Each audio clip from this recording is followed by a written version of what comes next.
Hey, what's up YouTube?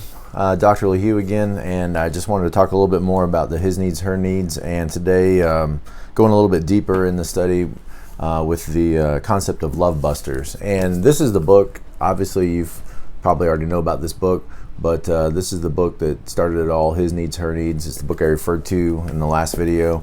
And this is the book I want to talk about, some of the concepts from this book, Love Busters. There's another book that a lot of people don't pick up. It's called Fall in Love, Stay in Love. And it's a little bit of a duplication with the other material, but in some ways I kind of like this book better. So I would recommend this one as well. I have a few of his other books on my shelf, but these are the only three I want to talk about.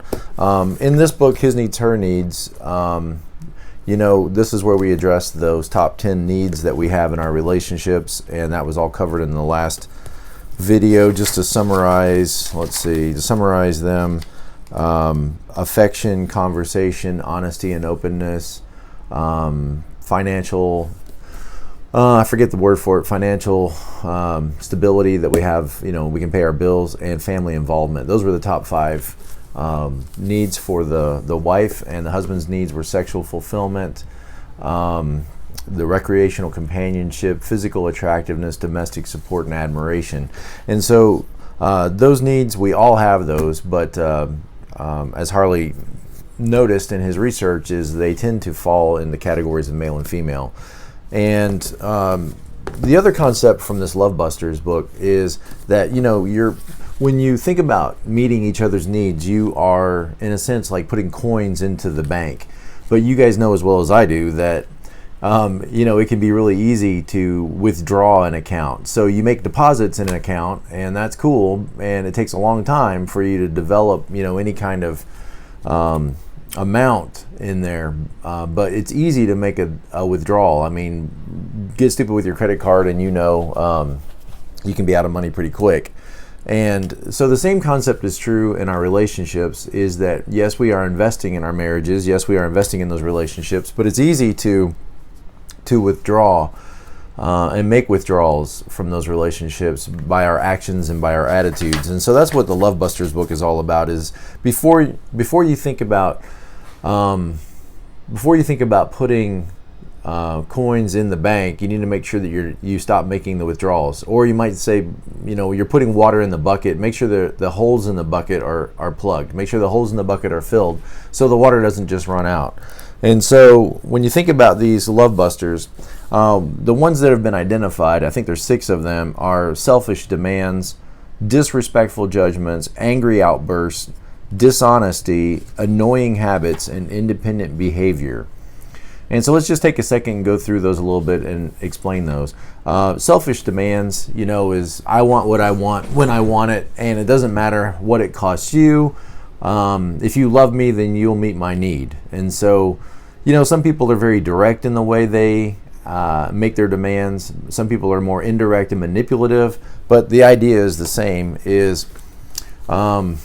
when one of us in the marriage or in the relationship decides that we want our needs met without regard for the other person, we're making a selfish demand. When we want our way and we don't care what it costs the other person, we just want what we want when we want it. And you know, our culture really has wired us to act like that and to think like that. We live in a culture that feels like, you know, whatever you want, you should be able to go get it. You should be able to do whatever it takes to get it. And you know, so this sometimes comes into our relationships, is I want what I want when I want it, and I expect you to meet my need, quote unquote need. And one person will make a selfish demand on the other. And often when that's not met, or when, you know, you don't really realize the other person isn't realizing that need or that want, then the next hole in the bucket is disrespectful judgments. Disrespectful judgments are any way in which we criticize or disrespect our partner. You know, we may criticize them because they take too long, or because they're too slow, or because they don't make enough money, or because, you know, they didn't live up to your expectations or your parents' expectations.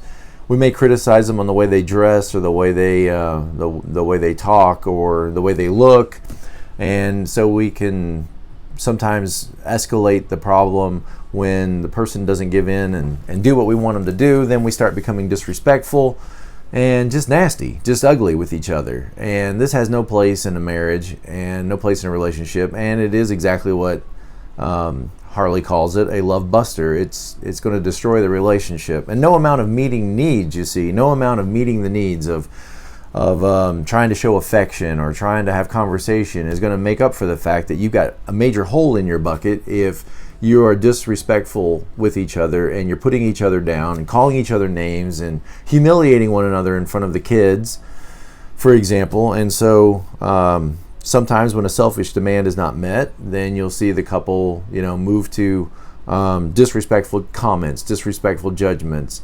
You're always like that, or you never care about what I think, or you're just like your dad, or you're lazy. These disrespectful, critical, harsh judgments, they just rob a marriage or a relationship of love. The third love buster identified is angry outbursts. So it is what it sounds like, a temper tantrum.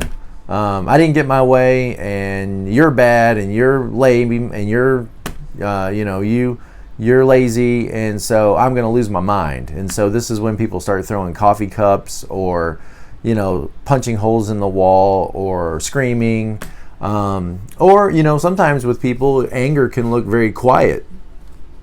So it can be, instead of a regular outburst, it could be, just the cold shoulder, kind of a cold war. We're going to just clam up and get quiet, and then I'm going to make you really regret the fact that you didn't meet my need, the fact that you, disrespected me. And so there's this angry outburst of some kind. And it's hard to love a cactus. It's hard to love a porcupine. It's hard to love somebody that's angry at you. And this will rob a marriage or a relationship of those loving feelings, of that romance. It's hard to be romantic with somebody that, is just bitter and upset and angry and hurt and frustrated and mad, and it is holes in a bucket, and whatever you're depositing into this relationship is just running out the bottom until you repair these. There's some things you've got to stop. Using biblical language, there's things we need to put on, and then other things we need to put off. And these are the things that you've got to put off in your relationship if you want your relationship to work. If you want it to go forward, you're going to have to stop doing some things. Mostly in life, we think about adding stuff. If I want to get healthy, I need to add a gym membership. I need to add, more fruits and vegetables. I need to add more rest, more sleep. I need to add, more leisure in my schedule. And that may be true. There may be some things you need to add. And that's really what this book is all about. It's about adding the right things into your relationship.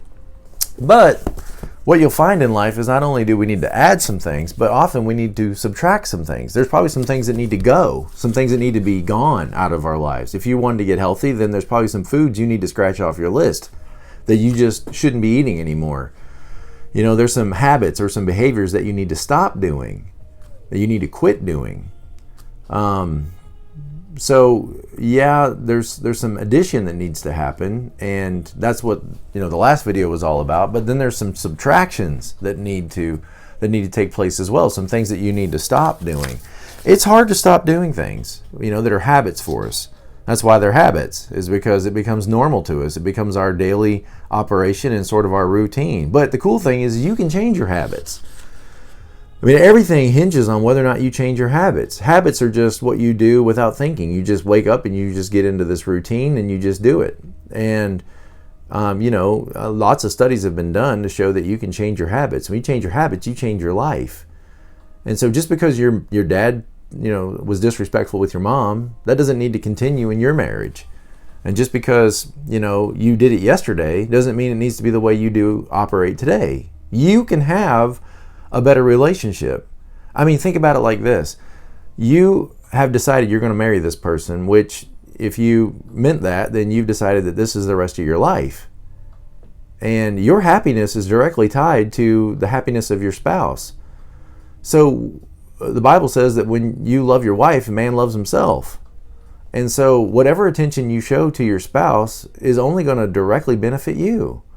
What if they don't respond the way you know what? You made a commitment that you were going to be loving no matter how they respond. So when you can accept that and say, it's my responsibility to show love, and whether they respond the way I want them to is irrelevant. You made a commitment to show love and to demonstrate love and to be loving regardless of how you're treated. Now that can be hard. I mean, obviously we're not talking about abuse, but obviously, you know, that can be difficult when you don't feel like that love is reciprocated. But somebody's got to go first. Somebody's got to take the first step. Somebody's got to take action. Somebody has to say in the relationship, look, even though I'm not receiving and feeling what I want to feel and being treated the way I think I should be treated, I'm going to take responsibility to demonstrate love in this marriage. And, you know, where's that love going to come from? That's why at the end of the day, I'm a pastor and not just a marriage counselor, is because that love has to come from a higher source. You got to be able to tap into a love that you can't generate on your own. In other words, when you feel empty, there needs to be some place where you get that living water. There's some place where you can fill up and be restored, where you can be loved, even if your spouse isn't necessarily, you know, the source of that love right now in your marriage. Not that it can't come back, because I think it can. I think it will. All right, the next love buster is dishonesty. And this is kind of the flip of the positive, you know, in here of honesty and openness. So, you know, if you flip it backwards, dishonesty, this can empty the romance out of a marriage and the trust out of a marriage. If you're living a separate life, a secret life, you got your own credit card, you got your own bank account, you got your own phone that nobody can look at except for you. And I've seen this in couples, you know. They'll have two phones. They'll have the phone everybody can see and everybody can know about. Then they got a phone that nobody can touch, and they'll literally, you know, pick up their phone and they'll look at it like this, you know, so that nobody can see what they're looking at, you know. And it's like, come on, what's going on? That's dishonesty. Your spouse should never be surprised, you know, by what's going on in your life. If you've got bad habits in your life, then take those to the Lord and get rid of them. If you've got bad habits in your life, then admit that and confess it, you know, to the Lord, and then put it behind you. There's some things you need to put off. You're never going to have the marriage that God wants you to have and that you want to have, as long as you're trying to meet your needs in some secret way over here on the side, spending money that, you know, nobody knows about, meeting up with people that nobody knows about. This is all, or, you know, whatever habits or behaviors behind closed doors, this is all robbing you of the intimacy and the joy that you really want in a healthy marriage. Remember, the goal at the end of your life is to end up sitting next to each other, you know, married 50 years plus 60 years, hand in hand, saying, we did it. We were faithful to the commitment that we made. We loved each other through good times and bad, through hard times. We overcame the obstacles. Look, you're going to have obstacles. You're going to have challenges in life. You know, everybody's going to go through stuff. If you have kids, you're certainly going to go through stuff. Or grandkids, you're certainly going to go through stuff. And you need to be able to be open and honest with each other and be real with each other. Be genuine with each other. Let love be genuine. That's what the Bible says. All right, so dishonesty. So we got selfish demands, disrespectful judgment, angry outbursts, dishonesty, and number 5 is annoying habits. Well, who doesn't fit that? You know, annoying habits. We all have annoying habits. And really what Harley says in this chapter is, it may not be one thing in particular, you know, it may be multiple things. And we all know what it's like to live in a family and, you know, have people that, you know, do stupid stuff and we just ignore it. You know, the old proverbial squeeze the toothpaste from the middle, or, you know, don't put the milk away in the refrigerator, or leave the ketchup out on the counter, or there's a list of these things, you know. Pile dishes in the sink, doesn't wash them, don't change the toilet paper roll when it needs to be changed, whatever. There's a list of this, you know, and it's not maybe one of these things that gets to you. It's just when, you know, they start to mount up, they start to pile up, and everywhere you look, there's annoying habits, and if you can identify what those are, what behaviors you're doing that annoys your spouse, and try to eliminate some of those, you might be able to make life a lot easier on everybody in your family if you could just say, all right, you know, I don't have to hum when I eat, you know, or sing at the table, or whatever it is, you know, that you're doing. if you can be honest and without all of the angry outbursts and disrespectful criticisms, if you could talk, that's that second need there of the wife is conversation. If you could talk and have conversation, maybe you could deal with some of this stuff and then say, oh, I didn't realize, that tilting in my chair or tapping my foot when you're talking or looking at the clock or whatever, that was annoying. And so I'll try to stop that. So annoying habits is just kind of a junk drawer for, it could be anything that you're doing that, gets under your wife's or your husband's skin. I tell you, one of the biggest annoying habits is you see couples just on their phones all the time. They'll go to Chuck E. Cheese with their kids. They're supposed to be having a good time with their kids, but nobody's paying attention to the kids. Instead, we're shopping on Amazon, or we're trolling all of our friends on Facebook to see how much better their lives are. Whatever. Get present. Be present with your family. Present with your wife. Present. We'll talk about a lot of that more when we get into our discussions on the Enneagram, which is going to be a great study. It's going to be a long study, but it's going to be a great study. All right, so annoying habits, and the last one is independent behavior. Independent behavior. Well, I want to be independent. Well, that's great. I'm glad you want to be independent. And independent behavior just refers to, I'm going to do what I want to do because this is lame. This is boring. I'm not interested in what you're doing, so I'm going to do my own thing. This is the proverbial family walking into the mall. Everybody's kind of laughing hand in hand, and then dad says, I'm going to go look over here at this stuff. Bye. And the whole family goes in one direction, and you go off in your own. Or you sit on the park bench. You sit there like this. Maybe go to sleep. It's just kind of, I'm going to do my own thing. And sometimes when marriages get tough, when couples get on opposite pages, we kind of get that roommate mentality. You do your thing and I'll do mine. Two ships passing in the night, and we're not really, in a real relationship anymore. We're just kind of in the, walk past each other and have a nice day, and everybody's polite, but we're all kind of doing our own thing. And that's not a sign of strength. That's a sign that your marriage is in trouble. Is I'll do my thing, you do your thing. We'll have two TVs on. You go watch your TV out in the living room. I'll watch my TV in the bedroom. And I don't know what shows you're watching, and you don't know what shows I'm watching, and we have our own separate lives. We have our own separate interests. And it's okay to have different interests, but why can't you talk about it? Why can't you have a conversation and say, this is my hobby, and this is what I'm learning, and this is who I'm spending my time with. But no, there's no conversation. It's independent behavior. You're doing your thing, she's doing her thing, and there's no conversation about it, no concern about it. It's just do our own thing. Well, I think this is a good place to start for a couple. Is once you identify, here's some areas in my life, here's some areas in our relationship where we have got some holes in our bucket. Then this becomes a good starting place for, okay, now that I've identified these, let's work on them. Let's work on trying to patch these holes up and put off these behaviors, and then start working on identifying what are your needs, what are your top 3, 4, 5 needs, and I'm going to focus my attention on those needs, whether it be giving affection and showing affection and trying to have pleasant conversation and let this be a pleasant interaction. But again, I would encourage you to pick up these books if you haven't already, and take some time to work on your marriage. And you guys have a great day, and I wish you the best.